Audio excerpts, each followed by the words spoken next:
स्वागत है आपका अपने चैनल ट्रैवल वाली दोस्ती में। उम्मीद है कि आप सब अच्छे होंगे। क्या आप साउथ इंडिया की खूबसूरती को मात्र 3 दिन में एक्सप्लोर करना चाहते हैं? कन्याकुमारी और रामेश्वरम की यात्रा करना चाहते हैं, वो भी कम बजट और सिर्फ 3 दिन में? तो ये वीडियो आपके लिए परफेक्ट है। इस वीडियो में आप जानेंगे Kanyakumari Rameswaram trip itinerary, best tourist places, best timing, budget stay, south Indian food और सबसे जरूरी बजट फ्रेंडली एक ट्रिप। तो चलिए वीडियो को शुरू करते हैं। डे 1 में आप अपने शहर से कन्याकुमारी की ट्रेन ले सकते हैं। अगर आपको कन्याकुमारी की ट्रेन नहीं मिलती तब आप नागरकोइल और त्रिवेंद्रम की ट्रेन भी ले सकते हैं। नागरकोइल से कन्याकुमारी की दूरी मात्र 20 किलोमीटर और त्रिवेंद्रम से कन्याकुमारी की दूरी लगभग 90 किलोमीटर है, जिसे आप बस या प्राइवेट टैक्सी से कवर अप कर सकते हैं। अगर मैं कन्याकुमारी ट्रिप का अपना एक्सपीरियंस आपके साथ शेयर करूं तो मैं by train Nagercoil railway station पहुंची थी और नागरकोइल रेलवे स्टेशन के बाहर निकलते ही आपको ऑटो और बसेस मिल जाती हैं। नागरकोइल से कन्याकुमारी के लिए ऑटो 400 से 500 रुपए तक चार्ज करते हैं। वहीं बस से आप मात्र 30 रुपए में कन्याकुमारी पहुंच जाते हैं। बस जहां आपको छोड़ती है वहां ढेर सारे स्टे के ऑप्शंस आपको देखने के लिए मिल जाते हैं। जैसे होटल आपको ऑल कैटेगरी के यहाँ देखने को मिलते हैं, लेकिन मैं आपको सजेस्ट करूंगी कि आप कन्याकुमारी टेम्पल के पास ही होटल लें, जिससे आपको बजट भी बचेगा और आपको घूमने में कोई दिक्कत भी नहीं होगी, क्योंकि आपके होटल से सारे टूरिस्ट पॉइंट फिर नजदीक पड़ेंगे। मैं जिस होटल में रुकी थी उसका लिंक डिस्क्रिप्शन बॉक्स में मैंने दिया हुआ है, तो अगर आप कन्याकुमारी का ट्रिप प्लान कर रहे हैं तो डिस्क्रिप्शन में चेक इन कर सकते हैं।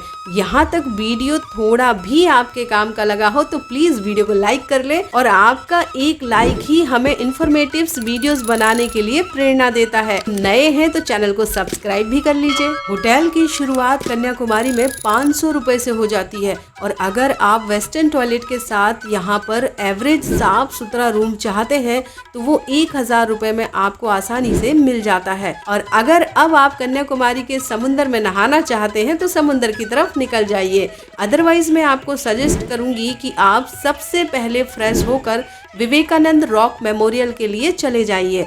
यहाँ आपको फेरी से जाना होता है और आप शानदार व्यू का आनंद लेते हुए उस चट्टान पर पहुँच जाते हैं जहाँ स्वामी विवेकानंद जी ने ध्यान लगाया था। यहाँ आपको उनका बड़ा सा एक स्टैचू देखने को मिलता है, जहाँ दर्शन कर लीजिए, और वहीं दूसरी तरफ शक्तिपीठ कहे जाने वाले मंदिर के दर्शन कर लीजिए। इस रॉक मेमोरियल को विजिट करने के लिए आपको 2 टाइप्स के टिकट्स लेने होते हैं। एक होता है फेरी का टिकट और दूसरा आपका रॉक मेमोरियल को विजिट करने का टिकट। समुद्र के बीचों बीच एक चट्टान पर विवेकानंद जी का स्टैचू और मंदिर कन्याकुमारी शक्तिपीठ के दर्शन बहुत ही प्यारे होते हैं।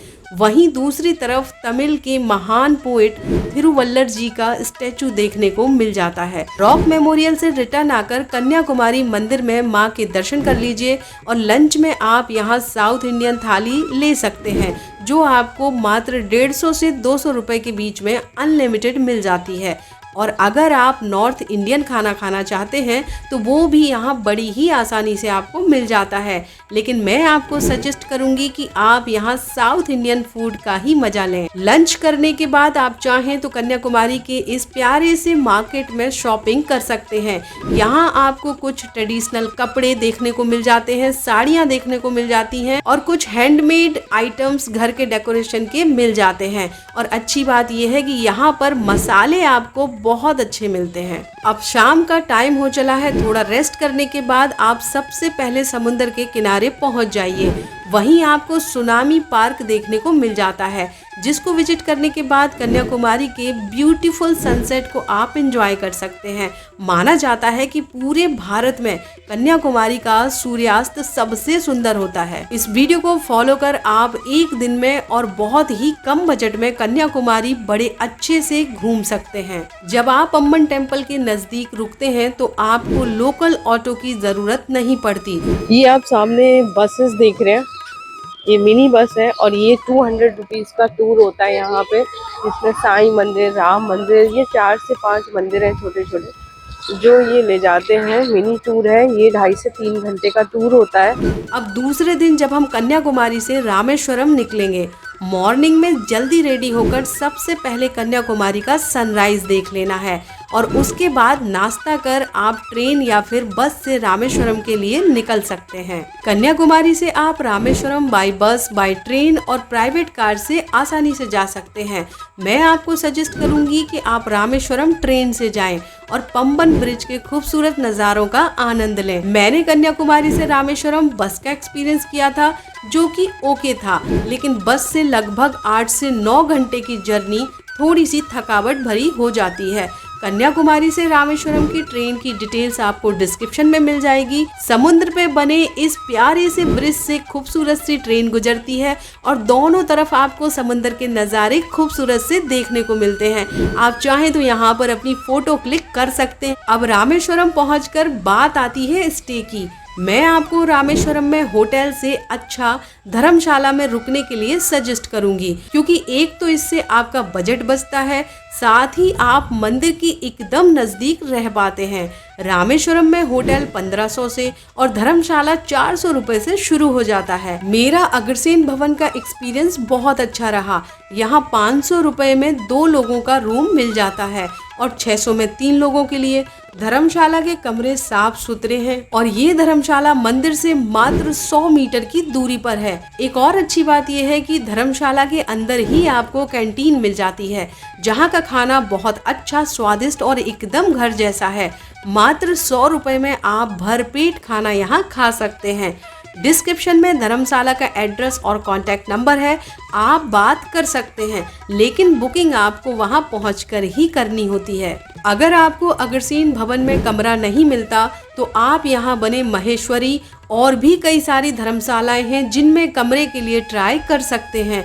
लगभग सभी का रेट एक जैसा है और सभी के कमरे साफ सुथरे और सभी में कैंटीन की व्यवस्था है। आप अगर सावन और शिवरात्रि के अलावा कभी भी रामेश्वरम आ रहे हैं तो आपको यहाँ रूम मिल ही जाता है। अब रेडी होकर आप रामनाथ स्वामी मंदिर के दर्शन के लिए चले जाइए, जो कि 12 ज्योतिर्लिंगों में से एक है। मंदिर में दर्शन की प्रक्रिया है, जहाँ आपको मंदिर के अंदर बने 22 कुंडों के पानी से नहाना होता है। और ये सुनकर किसी के भी माइंड में 22 बार नहाना आ जाता होगा, लेकिन मैं आपको बताती हूँ कि आप मंदिर के एंट्री गेट में जब इंटर करते हैं तब वहाँ 25 रुपए की एंट्री फी लगती है, जिसके बाद आप लाइन में आगे बढ़ जाते हैं और मंदिर के प्रांगण में बने कुंड से आपके ऊपर पानी डाला जाता है।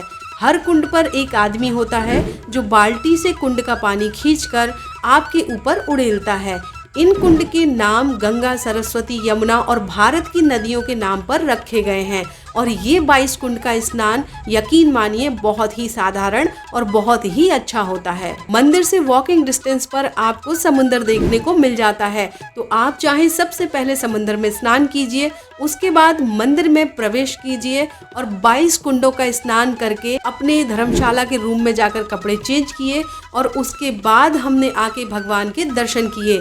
इसके लिए आपका रूम मंदिर के पास होना बहुत जरूरी होता है। बात कर लेते हैं दर्शन की। मंदिर में आप डायरेक्ट दर्शन कर सकते हैं और अगर आपको लगता है कि भीड़ बहुत ज्यादा है तब आप 200 रुपए देकर पेड दर्शन भी कर सकते हैं। हमने दोनों दर्शन किए और हमारा फ्री दर्शन का एक्सपीरियंस बहुत अच्छा था। मंदिर में दर्शन के बाद आप पास बने रेस्टोरेंट में लंच कर लीजिए और फिर एक ऑटो बुक कर लीजिए, जो कि 1000 से 1500 के बीच में बुक हो जाता है और वो ऑटो आपको रामेश्वरम के राम तीर्थम, लक्ष्मण तीर्थम, बिलुंडी तीर्थम, APJ अब्दुल कलाम जी का घर और धनुषकोडी का टूर करवा देता है। रामेश्वरम से धनुषकोडी की दूरी मात्र 20 किलोमीटर की है और इसे तय करने में आपको लगभग 30 मिनट का टाइम लगता है।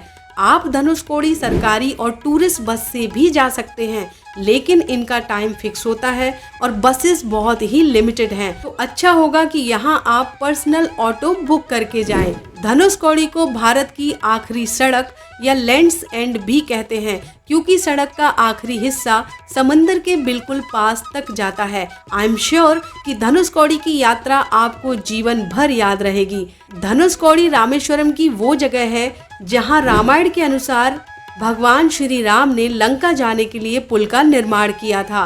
दूसरा, धनुषकोडी हिंद महासागर और बंगाल की खाड़ी के संगम पर लोकेटेड है। यहाँ का समुंदर बहुत ही शांत और सुंदर है। पानी हल्का नीला और हरा है और सबसे एडवेंचरस है सड़क के दोनों तरफ समंदर का होना। धनुषकौड़ी में आप शाम 6 बजे के बाद नहीं रुक सकते। अगर आपके पास टाइम है तो आप यहाँ का धनुषकौड़ी विलेज भी विजिट कर सकते हैं, जो कि हम नहीं कर पाए। हमारे पास टाइम का इशू था और बारिश बहुत हो रही थी। आपको बता दूं कि ये गांव पूरी तरह से हॉन्टेड है, ऐसा माना जाता है। आप अगर गूगल पर सर्च करेंगे तो आपको ये देखने को मिल जाएगा।